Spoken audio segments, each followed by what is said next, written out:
It's been a big week, and I read your Twitter thread where you're particularly pissed off.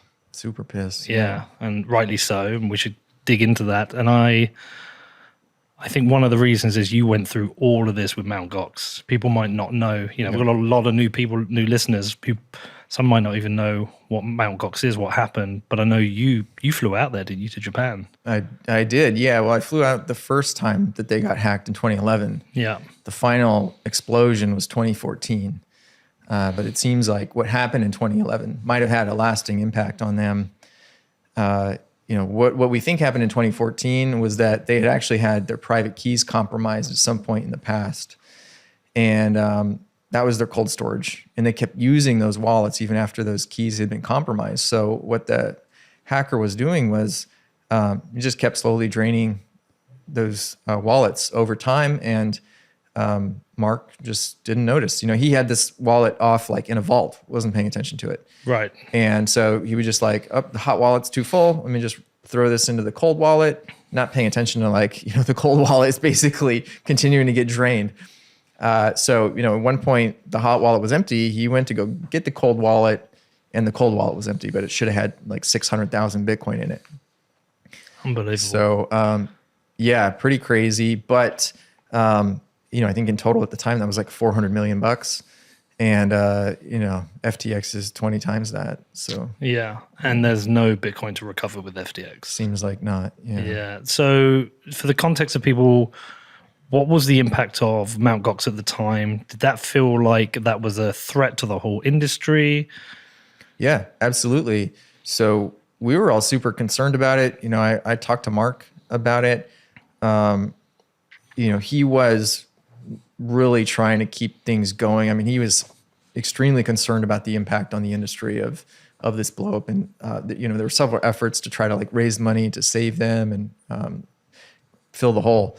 But nobody could get it done, and it's probably better that it didn't get done because, a lot of kind of like systemic problems there that, might have just perpetuated had we filled that hole at the time. So I think sometimes it's better to just clean these guys out and like start over.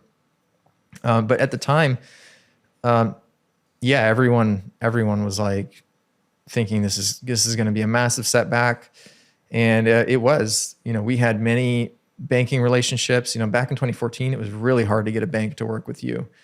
And we were just on the edge of having, several more banking relationships put together and other partnerships, that just after Gox happened, everyone just kind of backed off and there was a massive chilling effect on the whole industry.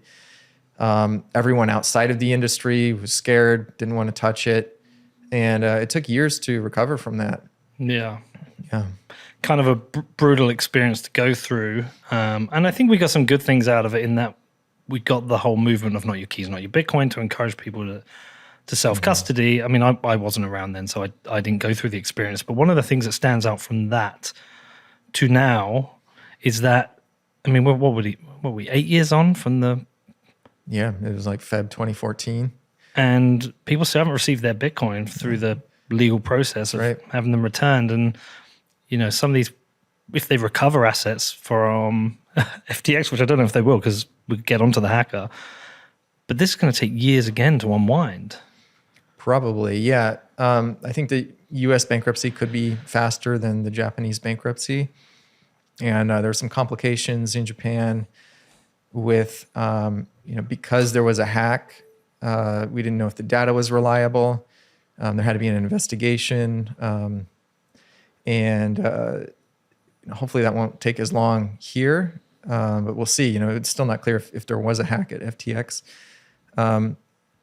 But there are also like frivolous lawsuits coming after the estate in Japan. So you had like the CoinLab, Peter Vicenis suing for tens of millions of dollars, basically just opportunistically over some bullshit contract that, wasn't really enforceable, should not have been enforceable above the account holders. I mean, basically he's trying to sue for the balances of the users and saying that his business complaint with Mark should have preferential treatment above the account balances of the users, which is absolutely insane.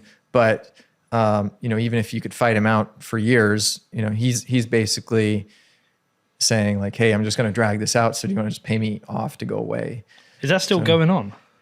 I think they've gotten rid of the lawsuits from him, right, or somehow gotten past them. I think we're on schedule to return funds next year, but like I've thought that for like the last 5 years in a row. So we'll see. And that was based on Mark doing a deal with Peter to allow them to launch an exchange in the US, right? Right. Yeah. It was basically for the US market, for like the brand, the right to launch their own exchange under the Mt. Gox brand in the US. Yeah. Okay. All right. So we'll switch to FTX because there's a lot that's gone on in the world of Bitcoin and crypto since then. We've had fork wars and various other things, but the exchange world has been relatively stable. I know we had what happened with Quadriga, but what was that? 250 million was that? I think maybe a little bit more than that. But I know you dug into that one. And we've had some smaller exchanges, but nothing huge blowing up. And then we get to this year, and on top of what's happened with Luna and 3 Arrows Capital, we've now got FTX. But just before we get into that, obviously you run an exchange, and FTX is a competitor that kind of came out of nowhere and seemed to just, I don't know, just at such rapid speed become, maybe on the brand side, one of the world's most well-known. Mm-hmm. You, looking from the outside, were you suspicious with any of that? For sure. Their rise to fame was very fast, and they were spending a ton of money. And we knew from having built our own exchange, over the last 11 years, that the things they were doing could not possibly be done responsibly, with the amount of time and staff and resources that they had. And so, from our perspective, there was something really sketchy going on there. I thought, well, maybe Alameda's making shitloads of money trading Bitcoin. And, I figured these guys could have built a reasonable exchange. But it was like the custody stuff that I was really concerned about. And, we've just seen in the last week as well, like another exchange accidentally sent $400 million to the wrong address as well. But was it an accident? Yeah. I mean, we'll find out, right? Yeah. Hopefully. But, I think there's some things that you kind of build over time. And, it seems like from what we know of FTX, it was just like a few people at the top that were doing everything with basically zero process, zero controls, zero accountability, like for anything. Like Sam could literally like cut and paste a balance on a spreadsheet and move money between FTX and Alameda. Was that known, or was that something that people were just suspicious about? I don't know if that's like totally known. I mean, people suspect that, and Sam has made some statements that kind of like allude to that, having a backdoor and the ability to move funds without them being noticed by other people. So it does seem like FTX and Alameda kind of shared a common piggy bank, which was like the users' funds. And so, I think Kraken also, went through a phase when we were very small, just like 5 guys in a room where I could move the money around, or our CTO could move the money around. That's understandable when you're an extremely small company like that. And, I would tell VCs as well, who last year, were both looking at investing in us and FTX at the same time. And they would say things like, hey, you guys are, you're like 10 times the size of FTX, or your security team is 100 people. Why is your security team 100 people? FTX is only 50 people in total. So like Kraken seems very inefficient. And we'd explain to them like, look, like this stuff exists for a reason, right? We're not like sharing photos. We're trying to be like Fort Knox. We need to protect these funds at all costs. And that means, unfortunately, bureaucracy, protocols, headcount, having to build extra infrastructure to track all this stuff, reconcile accounts, make sure money isn't like silently bleeding off over time, identify where there's discrepancies. But you have to like build all this stuff. And if you're starting an exchange with a few people at the start of the bull market, and they got very lucky with the timing, which is another thing that really played into their favor, was the VCs would like look at their growth chart versus our growth chart, and our growth chart comes with several cycles of bull and bear markets, right? And if you look at it over a longer time span, it just doesn't look like a total hockey stick, right? It's like up and down. And FTX coming in right at the start of the bull market, their growth just looks like a hockey stick. And, the VCs are just like extrapolating from there, not understanding the cycles in crypto or any of that. And I think that also played very well into their valuation and all the hype, and allowed them to just fundraise basically with zero scrutiny, zero diligence. And you've seen like some of the statements from some of the VCs that they've made. Sequoia. Yeah, I mean like, what? Unbelievable, right? Like you guys just clearly did like zero diligence on this. You put your name on this thing. I feel like they got to have some accountability, because people look at that name and assume, oh, you wrote these guys a 9-figure check. You must have done some diligence. You must have looked at this, right, before you wrote off like hundreds of millions of dollars to them. But actually, no, they actually didn't. They just wrote the check blindly, basically. And I think a lot of people, unfortunately, kind of relied on that stamp of approval. They saw those VCs as being like someone did some diligence here and put their name on this. And unfortunately, they didn't. And I think that's the case for a lot of VCs. Are just kind of piling into stuff, playing the greater fool strategy, maybe. And people rely on that. Yeah, it blew my mind, the Sequoia stuff, because you're looking at this and thinking, you guys surely are smart. You employ smart people. You've got experience of investing in companies. You've got experience of looking at data. It just smacks to me that they've got totally ahead of themselves, got excited and confident, and just said, yeah, fuck it, let's write a check. And yeah, that is definitely the case for many investors, because we talked to many of the same investors, and that's literally what they said. That we just threw a check in because things were moving so fast. FOMO. Yeah. FOMO investing. So I'm going to put your thread into the show notes. I think people should read it. I think there's two angles to your anger, though. Not only are you angry about what happened there, but I think rightly you're also a bit pissed off with the way the press is dealing with different companies and different personalities. And look, we can get into both, and we should get into both. But really, can you outline like the background to why you're so pissed off about it? Because look, firstly, there's a good argument for this is good for Kraken, right? This is good for Kraken. When you go and raise money, you can go and say, look, this is what happens when you put money into a new business that isn't established, that isn't experienced. And also, you've got a good argument for new customers coming in. I mean, I saw, you might have seen it, Travis Kling's fund, Dicker guy, they lost a lot of money in this, and that might be the end of their fund.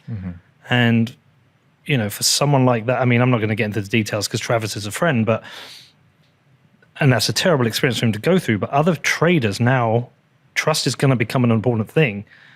And that could be obviously a benefit to you. But at the same time, I guess this puts the industry back. So how do you square those? Yeah, I mean, it's always nice to get a bad actor out of the industry. Obviously, it's nice to get rid of a competitor.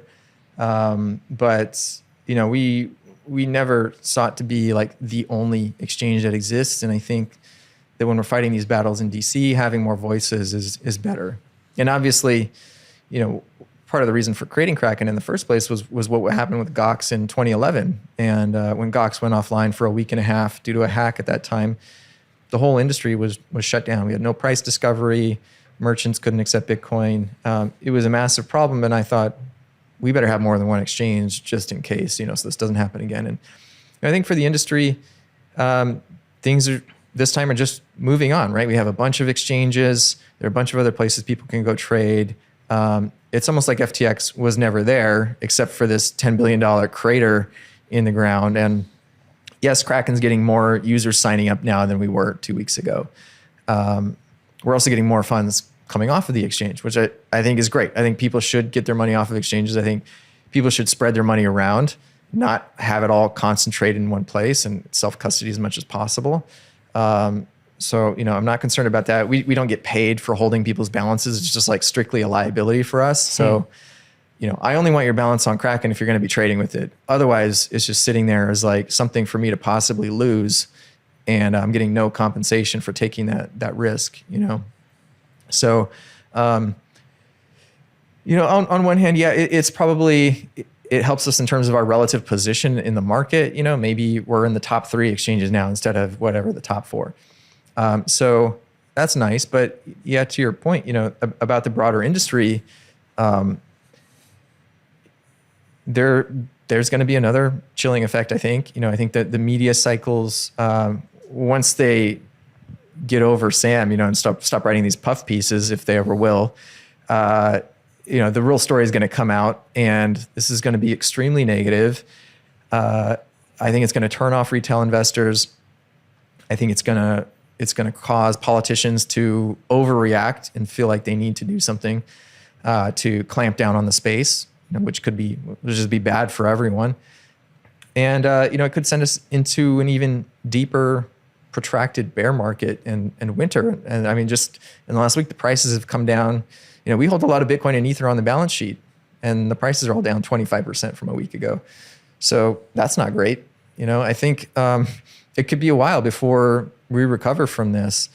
And, there could be more contagion. We just saw BlockFi, and, there's probably anyone else in the lending business, I would have my eye on right now because there's just so much contagion and like interconnectedness of these lenders and the collateral they were using. And many were not, were giving just fully uncollateralized loans on the basis of someone's reputation. And FTX had a pretty great reputation, which was bought with client funds, unfortunately. But a lot of people, who should have known better said they extended FTX a lot of credit, or they just left a lot of money in FTX because they felt like this was unfathomable. Like the outcome they were worried about was a hack. They didn't think that it was possible that basically Sam was running a Ponzi, the whole time. Yeah, I think the speed at which it collapsed is what blew my mind. I had no suspicions about FTX. I never used them, never signed up. I might have registered once to look at the interface, but I never put any funds on it. Didn't have any interest in it. But I was impressed by the speed at which it grew, the sponsorships it took out. I just felt like, this is impressive what they've done. But I didn't have any suspicions about it being a Ponzi or what was going on. I mean, never really looked at it. But from the rumors to the collapse, the speed at which that happened kind of blew my mind. And I'm wondering, who knew? Mm-hmm. Because my assumption, you can help me with this as somebody who's taken investment in, but my assumption is someone like a Sequoia, usually, if they're a lead investor putting money in, do they get a board seat? If you get in a board seat, aren't you doing constant diligence? My understanding was that they gave away no board seats in the round. I guess they just managed to generate enough hype. It could also be that people didn't want a board seat because they really didn't want to know how the sausage was made. And, maybe they're afraid to find out.